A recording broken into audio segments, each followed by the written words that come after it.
Baik, salam sejahtera bagi kita semua. Assalamualaikum warahmatullahi wabarakatuh.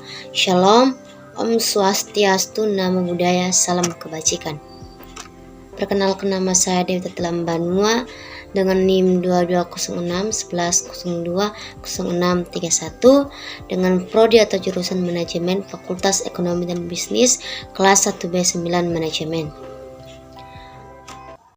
Baik, saat ini saya akan memaparkan materi tentang perkembangan teori manajemen.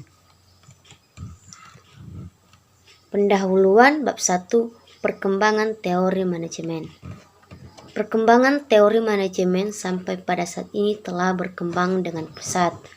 Tapi sampai detik ini pula belum ada suatu teori yang bersifat umum maupun berupa kumpulan-kumpulan hukum bagi manajemen yang dapat diterapkan dalam berbagai situasi dan kondisi. Para manajemen banyak mengalami dan menjumpai pandangan-pandangan tentang manajemen yang berbeda adalah dalam penerapannya, di mana setiap pandangan yang hanya dapat diterapkan dalam berbagai masalah yang berbeda pula, sedangkan untuk masalah-masalah yang sama belum tentu dapat diterapkan. Teori manajemen klasik. Aliran ini mendefinisikan perhatian dan kemampuan manajemen yang dibutuhkan pada penerapan fungsi-fungsi tersebut. Menurut Robert Owen 1971 sampai 1858 menyimpulkan bahwa kuantitas dan kualitas hasil pekerjaan dipengaruhi oleh situasi ekstern dan intern dari pekerjaan. Menurut James A. F. Stoner, ada 3 aliran pemikiran manajemen, yaitu 1. Manajemen klasik, yang terdiri dari 2 cabang, yaitu teori manajemen ilmiah dan teori organisasi klasik. 2. Manajemen perilaku atau behavioral management. 3. Ilmu manajemen atau manajemen science. Paham manajemen klasik. Paham ini memiliki teori manajemen klasik yang berkeyakinan bahwa pekerja hanya memiliki kebutuhan fisik dan ekonomi. Teori ini tidak dapat memperhitungkan kebutuhan sosial atau kepuasan kerja, tetapi sebaliknya menganjurkan spesialisasi tenaga kerja, kepemimpinan terpusat, dan pengambilan keputusan, dan maksimalisasi keuntungan. Teori manajemen klasik dibentuk untuk merampingkan operasi, meningkatkan produktivitas, dan meningkatkan laba. Teori ini muncul pada akhir abad ke-19 dan menjadi terkenal pada paruh pertama abad ke-20. Meskipun tidak secara luas diterapkan di zaman modern, teori ini menawarkan beberapa prinsip yang tetap masih valid pada batas tertentu dalam manajemen bisnis kecil yang bergerak dalam bidang manufaktur. Menurut Henry Fayol tahun 1841 sampai 1925, Henry Fayol membagi operasi-operasi perusahaan menjadi 6 kegiatan yang tergantung satu dengan yang lain. Kegiatan-kegiatan tersebut adalah 1. Teknik produksi dan manufacturing produk. 2. Komersial pembelian bahan baku dan penjualan produk. 3. Keuangan atau finansial atau perolehan dan penggunaan modal. 4. Kenyamanan perlindungan karyawan dan kekayaan. 5. Akuntansi, pelaporan dan pencatatan biaya, laba dan hutang, pembuatan neraca dan pengumpulan data statistik. 1. Pendekatan dalam teori perilaku. Perilaku dapat dipahami melalui 3 pendekatan, yaitu dengan model sebagai berikut. A. Rasional, yaitu model yang memusatkan perhatiannya pada anggota organisasi yang diasumsikan yang bersifat rasional dan mempunyai berbagai kepentingan, kebutuhan, motif, dan tujuan. Pendukung model ini antara lain Dawn tahun 1967 dan Simon tahun 1973. B. Sosiologis, yaitu model yang lebih memusatkan perhatiannya pada pengetahuan antropologi, sosiologi, dan psikologi.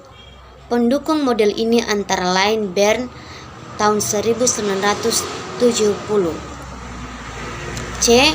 Pengembangan hubungan manusia. Model pembangunan hubungan manusia ini lebih memusatkan perhatiannya pada tujuan yang ingin dicapai dan pengetahuan berbagai sistem motivasi menurut jenis motivasi agar dapat meningkatkan produktivitas kerja. Pendukung model ini antara lain MC Gregor tahun 1961, Maslow tahun 1970, dan Bennis tahun 1990.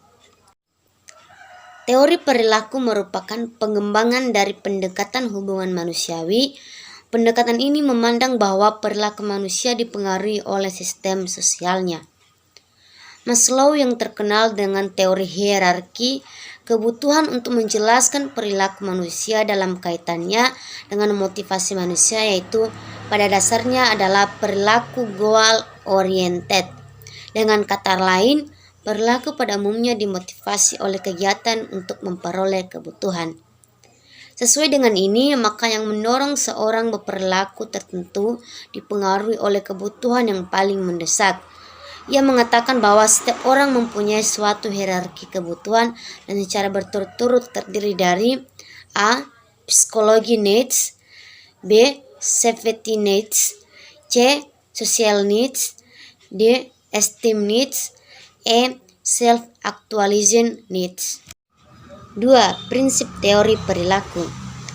Ada beberapa prinsip perilaku antara lain: 1. Pendekatan motivasi yang menghasilkan komitmen pekerja sangat dibutuhkan. 2. Manajemen tidak dapat dianggap sebagai suatu proses teknik yang kaku. 3. Manajemen harus sistematis dan sistemis. 4. What do you after? 5. Organisasi sebagai suatu keseluruhan. 6. Kepemimpinan diterapkan sesuai dengan situasi bawahannya. 7. Unsur manusia merupakan kunci utama yang menentukan sukses atau gagalnya organisasi mencapai tujuannya.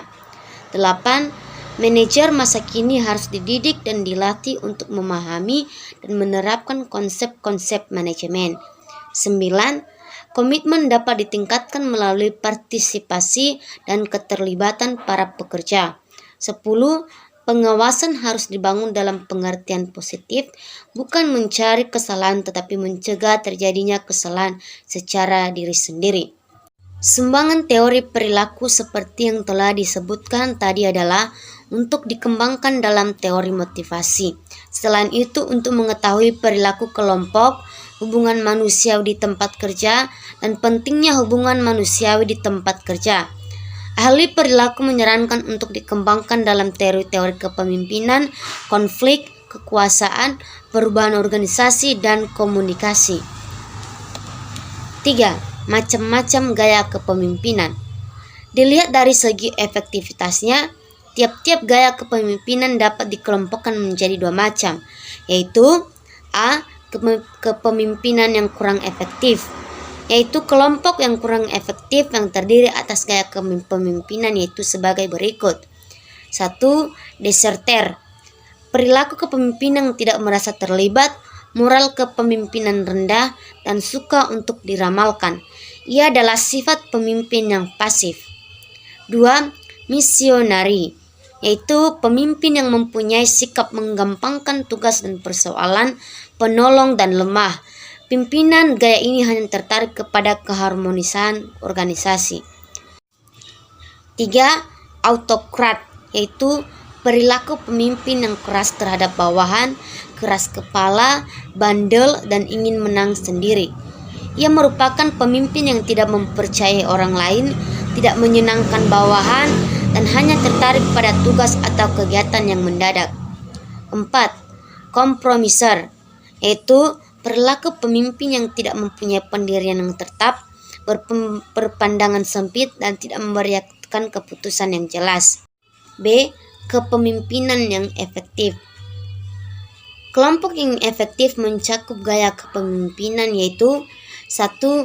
Bureaukrat, yaitu perilaku pemimpin yang patuh pada peraturan, menampilkan diri sebagai insan organisasi dan logo.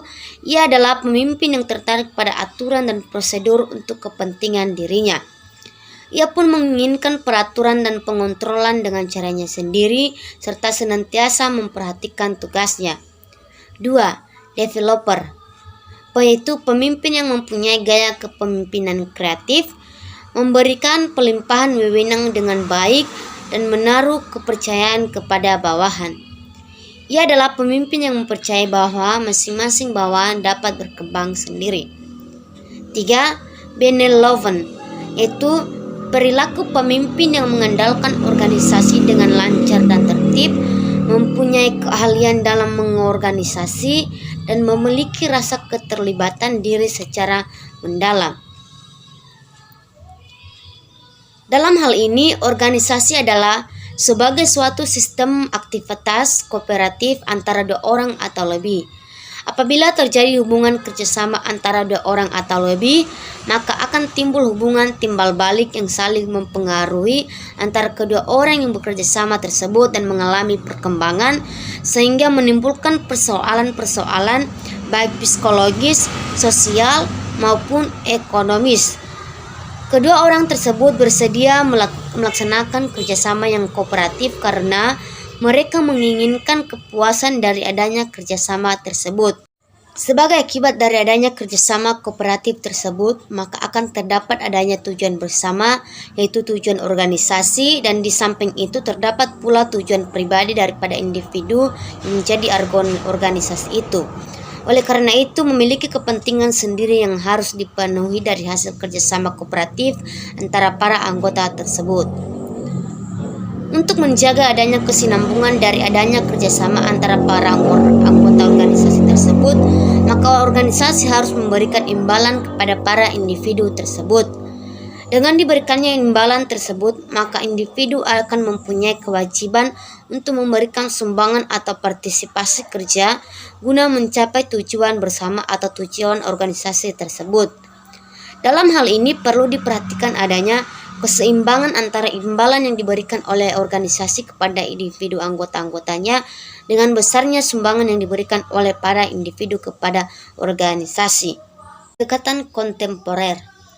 Teori manajemen kontemporer yaitu teori manajemen yang berkembang pada masa kini, di mana dalam teori manajemen itu ada yang mengatakan terdapat 3 pendekatan, yaitu diantaranya sebagai berikut. 1. Pendekatan sistem. Sistem berarti kumpulan bagian-bagian yang saling terkait, yang berfungsi secara bersama untuk mencapai tujuan yang sama, sehingga teori sistem dalam menjalankan kontemporer yakni perluasan. Perspektif kemanusiaan yang menjelaskan organisasi sebagai sistem terbuka dengan karakter entropi, sinergi, dan ketergantungan antara subsistem. 2. Pendekatan situasional atau kontingensi. Pendekatan ini berasumsi bahwasanya penyelesaian persoalan organisasi dianggap bergantung pada identifikasi manajer atau variabel kunci mengenai persoalan yang dihadapi. Ketika manajer belajar untuk mengidentifikasi pola dan karakteristik organisasi, maka mereka dapat menemukan solusi yang tepat dengan karakteristik tersebut. Hal ini bisa dikatakan pula bahwasanya dibutuhkan teknik manajemen yang berbeda untuk organisasi dengan kondisi, waktu, dan situasi yang berbeda. Sedangkan fenomena organisasi yang muncul dalam pola logis manajer menyusun dan menerapkan respon yang serupa untuk jenis masalah yang sama. Prinsip manajemen yang sukses pada situasi tertentu belum tentu efektif apabila digunakan di situasi lainnya. Tugas manajer adalah mencari teknik yang paling baik untuk mencapai tujuan organisasi dengan melihat situasi, kondisi, dan waktu yang tertentu. 3. Pendekatan hubungan manusia baru atau New Human Relation. Human Relation berarti berkaitan dengan hubungan antar manusia. Pendekatan ini melihat bahwa manusia merupakan makhluk yang emosional, intuitif, dan kreatif. Sehingga konsep ini memfokuskan pada pengelolaan organisasi secara keseluruhan untuk memberikan kualitas kepada pelanggan.